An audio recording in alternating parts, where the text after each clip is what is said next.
Israeli government and the United States of America has given Nigeria, especially the man under the watch of this administration, but Bola Ahmed Tinubu 72 hours to release Nnamdi Kanu.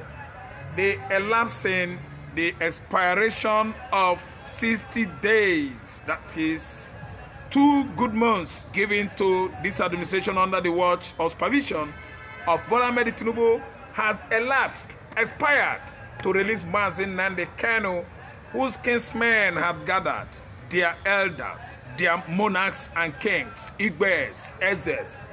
Eze Idigo was there.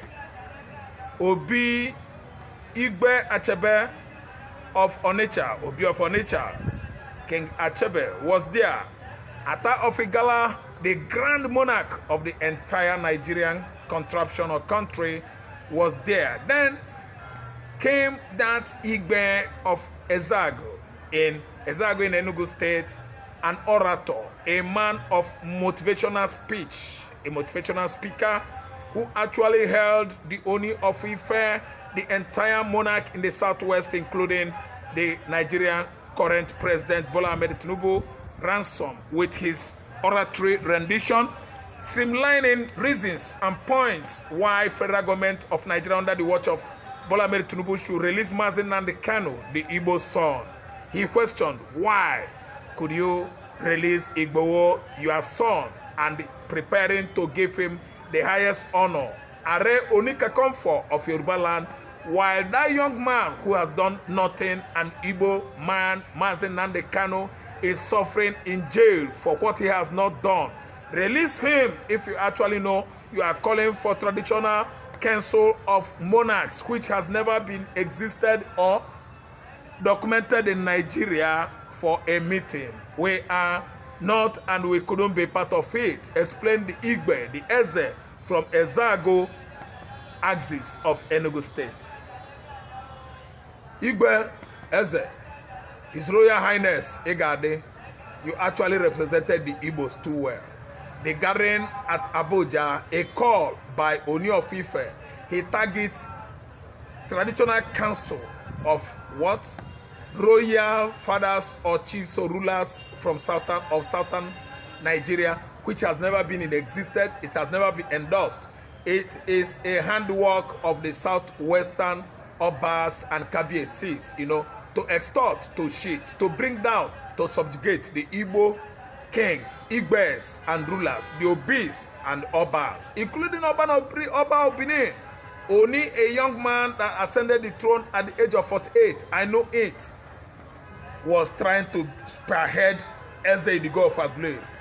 For your information, all my listeners, please, Eze Chukwuemeka of Aguleri was the king of the Igbos 2,500 years before the king of Nri in Agwata local government. Do we have Oyo Empire then? No. The Igbos have come a long way. They actually left Egypt during the time of Exodus. In the Old Testament, you will see the whole accounts, the stories of how Eri, the father of the Igbos, left Egypt with his kinsmen. He could not even wait for Moses, anointed by God, to lead his people, the Jews, out of the land of Israel. That was how the Igbos journeyed down to the southern river Nile, from where they exuded into the contraption or region where they settle today, lower part of River Niger. This young Oni is trying to supersede Igbo of Aguleri and the rest of the Ezes in Igbo land, to head all of them and bring them down as slaves. And this, my king, my monarch, my papa, Nnamu, actually stated everything clear at FCT, speaking it right on the face of Bola Ahmed Tinubu, that they are not happy for that kind of gathering. Why you release Igbo, leaving Nnamdi Kanu, our son, and you are telling us that we come here to build a united Nigeria, one Nigeria. Who is one in Nigeria? Fulani and Yoruba are one in Nigeria with exclusion of Igbos. Keep on telling us the truth. You can't unite us. You can't call this kind of meeting a council, a platform, royal platform, monarchical podium or medium that has not been legally, let me say, accepted, generalized by the entire traditional rulers in the southern Nigeria. They blasted Oni of Ife. They rejected his call. They actually removed their head from being used as slaves. Thank you so much, this Igbo, this monarch, my Eze from Enugu State. You have spoken well. You have actually indicated that the Igbos are the oldest race on the continent of Africa, but the kind of the Yorubas, the people they are, they play along with Sokoto Caliphates and Fulani Caliphates to bring the Igbos down, claiming that Sardauna Sokoto is number one. Sardauna Sokoto is number one in Sokoto State and for the Fulani nationality, but not where the Igbos are. Oni of Ife is number one, the paramount Kabiesi in Yoruba land, not where Oba of Benin is, not on the domain of the Igbos, Ezes, and the Igbes Council. We are the Igbos, we know our tradition and customs. We don't use money to buy Igbe, we don't use money to buy Eze. We don't use money to buy whatsoever the name of a particular dynasty or kingship is in Igbo land. It is a hereditary thing. We inherit it. We don't buy it. We don't steal it. It is not political. We don't play eye service to call someone Igbe or Eze. It must be inherited by the family of a particular person enthroned as Eze and Igbe in Igbo land. I have come again, you know me. I'm always a man, Ralph Tresvant, and I'm telling you exactly how it is. I'm not afraid of anybody. The Igbos have come a long way to state it clearly in front of Oni of Ife that that kind of gathering is not allowed, accepted by Eze Digo of Aguleri or Amainebo of Opobo or Obi of Onitsha, even the Obi of Nikeland in Enugu State. We are older. Think about Ata of Igala, a man that has actually rejected Queen Elizabeth and his husband, denying them bowing down. Do you know what it means? Kowtow. Kowtow, K-O-T-O-W, a language, a town, royal town invented by the Japanese. That is when you prostrate before the king. It is called Kowtow, K-O-W-T-O-W. Ata of Igala refused it to Queen Elizabeth and his husband, 18th centuries, when they gathered, and Sardauna Sokoto was actually to subjugate, having upper hand above Ata of Igala. He rejected it, and right on this front of Tafawa Balewa, Sardauna Sokoto, Abubakar Tafawa Balewa, and Ahmadu Bello, that he would never, in his own kingdom, bow down before King of England. I mean, Queen of England and his husband. He rejected it. How more of this young Oni that just, migrated from America, invited to take over the king's stool in Oni Ife land. How could they just want to at least lure the Igbo kings, Igbes, Atas, Oba of Benin into that kind of political, let me say, manipulation? They actually made it clear to him that he has failed. The Southwest has failed the Igbos, betrayed them times without number.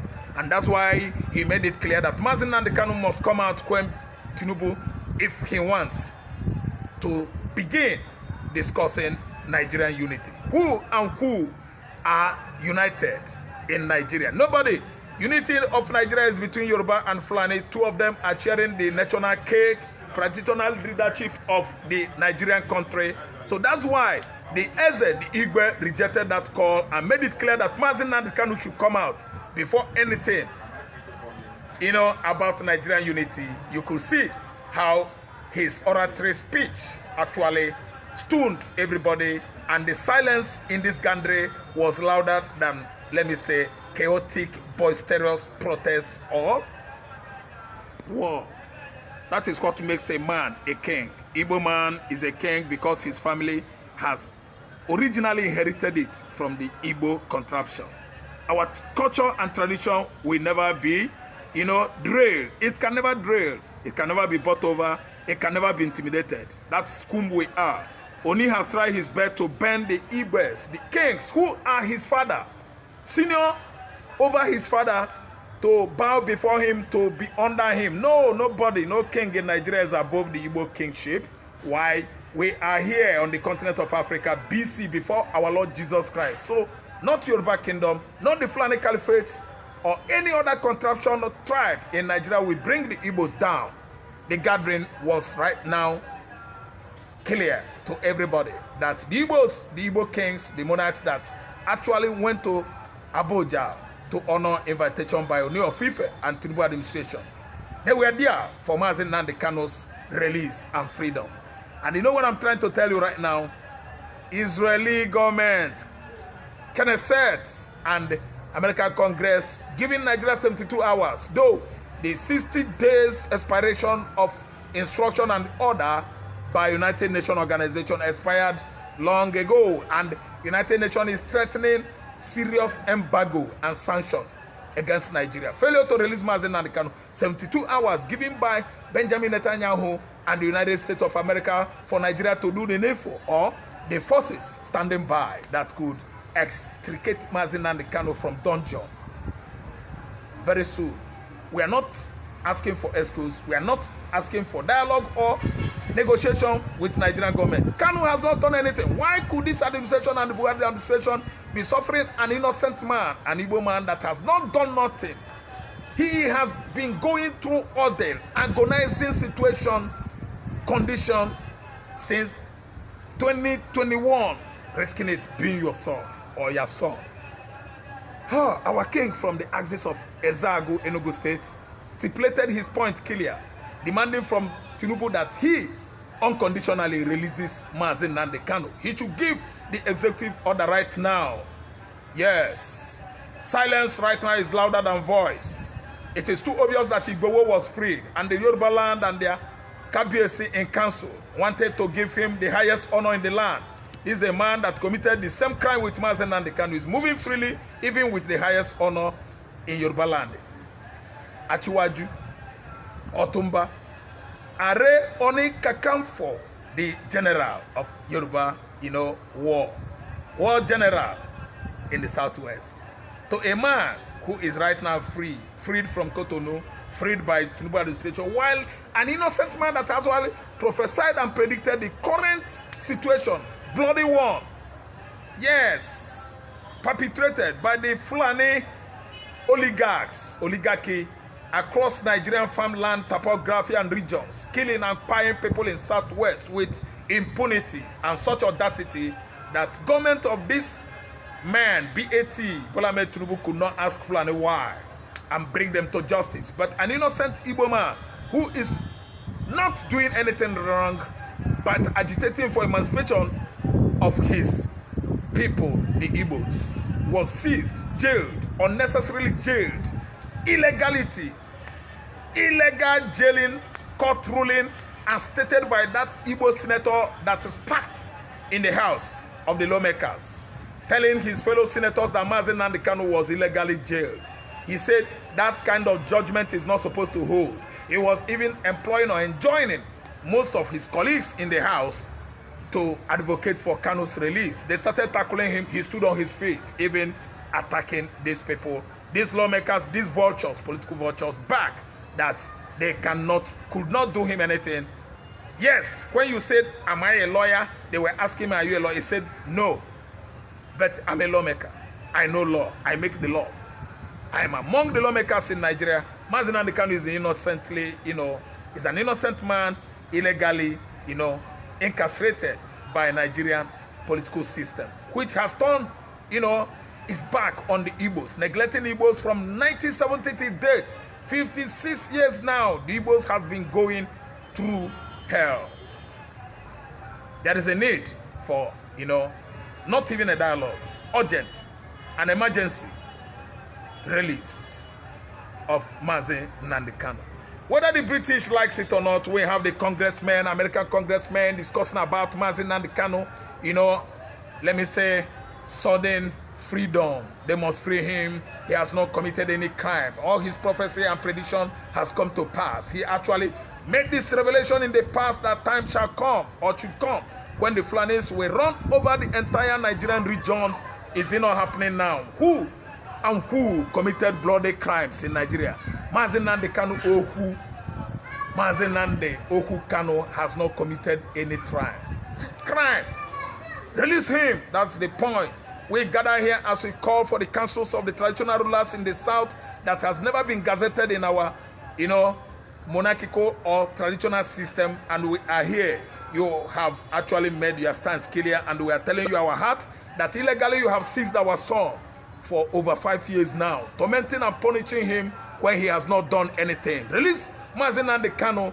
Tinubu release Nnamdi Kanu. Bajapia Mila, Baya Ononoga, release Nnamdi Kanu. Look at your Abiu, a bloated, inflated toad from Akwa Ibom. You are still holding on to illegality, claiming that you are Senate President, a position held by Ahmed Saraki, competently satisfying all Nigerians. Ababio, you are there to satisfy only Tinubu and the APC. Your people demanded that this young man dies. If anything happens to Nnamdi Kanu, we are aware of what accusation led by El-Rufai that made the EFCC after seizing El-Rufai, then there came the SS to apprehend him again. El-Rufai is inside because he revealed most of the classified information and documents as a result of his ability to use software or any mechanism to tap the NSA hotline. He overheard them discussing about importation of a particular colorless, odorless chemical from Poland. It has circulated all over the world. That is a chemical weapon. If anything happens to Nnamdi Kanu, Nigeria will go down. You should release him now. Release Kanu now. Under 72 hours given to you by Benjamin Netanyahu and Trump administration. United States means business. State of Israel is on it. Recognizing Biafra globally is an ultimate, let me tell you, achievement by Benjamin Netanyahu, the senior brother of Yoni, the young man that lost his life during 90 minutes at Entebbe in Uganda in 1976, precisely 50 years ago. July. See, once upon a time, a great man that was leading the greatest agitation group in the world was apprehended at Nairobi, Kenya, illegally kidnapped into Nigerian contraption, and today he still remains in jail. We are demanding for release of Nnamdi Kanu. Give Igbo whatever honor you like in your land. We don't care. Kanu must come out, and Nigeria must do the needful. Failure to do that, forces standing by, to release Nnamdi Kanu. If abduction of Maduro and his wife, Flores, in Venezuela, Caracas, could be possible. That possible. Let me tell you, releasing of Nnamdi Kanu out of Sokoto Correctional Center is as simple as ABC. Here is me telling you exactly what is going on in Nigeria again. And my name is Raphael Mbechikwelu, aka Raf Tresvant. I have come again. Subscribe from my YouTube channel, like me, hit notification bell, share among your WhatsApp, your Facebook, your Instagram, and Twitter handles, contacts. Thank you so much for listening. I cherish you. And this has led to the UK, the British, let me say, imperialists, the British slave masters, frowning their face at Donald Trump, that Trump is trying to destroy what they built over the years. But I want to ask questions. Britain actually left Nigeria in 1960. What else does the British man want anymore? Again, I think they should have just gone back to Britain and began a roadmap of, let me say, oil exploration of tin. Other mineral resources are still massive in the UK. Why trying to capitalize and rely on Biafra black gold? If you look at Nigeria today, the exploration of oil in Nigeria started in 1959, and it was all along the Biafra international water shelves. The whole coastal states of Biafra are the Akwa Ibom, Cross River, River State, Bayelsa. Are you listening to me? Anambra, Imo, Abia, Delta States, including Edo State. All these are Biafra coastal states, and they are rich in oil production.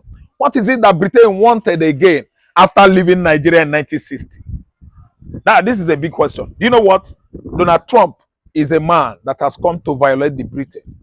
The Britain over the years actually thought that we are in their own civilization and technology. But as I am, I've done my visible studies, my research. We are no longer in the world of Britain right now. We are under American civilization and technology. You can see what Britain, in conjunction with Israel, is doing to the axis of evil. An evil axis that's responsible for all the terrorist attack, arsonist attack in Europe, in Asia, across the globe. America and Israel have sworn to destabilize the children of Cain and devil called Iran. The Persian Gulf is on fire right now because America has taken it upon themselves in conjunction with Benjamin Netanyahu to dismantle Iran Islamist regime that started in 1979. Let me tell you, 40-something years ago. Yes, they dethroned Shah. Shah was the former leader of Iran. Ayatollah Khomeini, Ali Khomeini, or what is his name? They dismantled the regime of this man, and they began with this kind of Sharia law-driven administration or regime. I don't know what to understand. So Israel and America, they are doing good work. Britain is not happy right now. That's why the war is almost finishing, coming to an end. British sent how many Tomahawk or Tornado? British Tornado, I mean their war jets. That's the name they gave to their war jet. Why coming this late is because Britain is a woman. The UK is a woman. They are being represented by women. Even there was a time woman was British Prime Minister, Margaret Thatcher. That time, still, Queen Elizabeth was alive. So the Britain is a woman. I don't know what to understand. That's why anytime good things is about to come to Igbo land, Britain will be frowning their faces. Do you know why? They are not happy. Aso is not happy because Biafra map is about to unveil. And when they unveil it, I don't think that every Dikanale will have any strength to make noise. They will never come and make noise because we are all equal to the task. No Biafran coastal state is segregating against Igbo man anymore because they know that we are all the Igbos. Biafra emancipation is the latest pain and headache of Aso Rock, administration of Bola Ahmed Tinubu. When Tinubu has played his politics in the past against the Igbo man in Lagos State, he actually thought that if he contested in 2023 that Igbo man was going to vote for him. But after all said and done, what happened? An Igbo man in Peter Greg Obi carried out the day, and the Tinubu shamelessly paid INEC huge money to steal mandate. Allegedly, yes. Allegedly stole a mandate that belonged to Peter Greg Obi. And let me tell you, I don't use the word allegedly again. Do you know why? It is too obvious that Obi won an election in Lagos State. Too obvious that Obi won an election in Ekiti State. They used 2019 election in Ekiti. The document was backdated to 2019. It's all indicated on such on internet. Oga Obi, Labour Party won election, presidential election of 2023. Labour Party, Alule, APC Party, Olule. He beat them to stupidity. Labour Party was voted in Lagos State. The entire southwestern states actually voted for Labour Party. We're not even discussing about southeastern Nigeria, where Labour Party won with large margin of vote. Then in the north, the entire north, mid-belt, northeast, core northwest, Zamfara, Yobe, and rest of Adamawa states, they all voted for Labour Party. Why? Because everybody got tired of APC. That was the simple reason. But they are now painting it blue, black, gold to look as if some persons voted. No, the umpire INEC was the one that actually brought Labour Party down up to the federal level. We actually know how many percentage Obi won in Abuja. Obi won more than 68%. And look at your so-called president could not get up to the needed percentage in Abuja. Why must I use allegedly? If I'm using allegedly, what is going to happen in 2027 when APC party already has gathered money up to 500 billion to share among the poor youths in the north, so that they will all come out en masse and vote for the wrongest party in Africa. I'm telling you that we are not drilling from at least showing our anger and grievances over what is going on in this regime. I am an Igbo man. I am Nnamdi Kanu man. I am Obi's man. I am Chore's man. I am a man to any man that's worth listening to. A man that works wild is a man of integrity, pedigree, a man that is good to the society. The entire society needed Omoyele Sowore. The entire society needed Mazi Nnamdi Kanu. The entire Igbo race is looking up to Mazi Nnamdi Kanu. That's why I said I am their man and they are my men. I don't support worthless men, persona non grata, undesirable elements. They are all my foes and adversaries. I don't support bad things.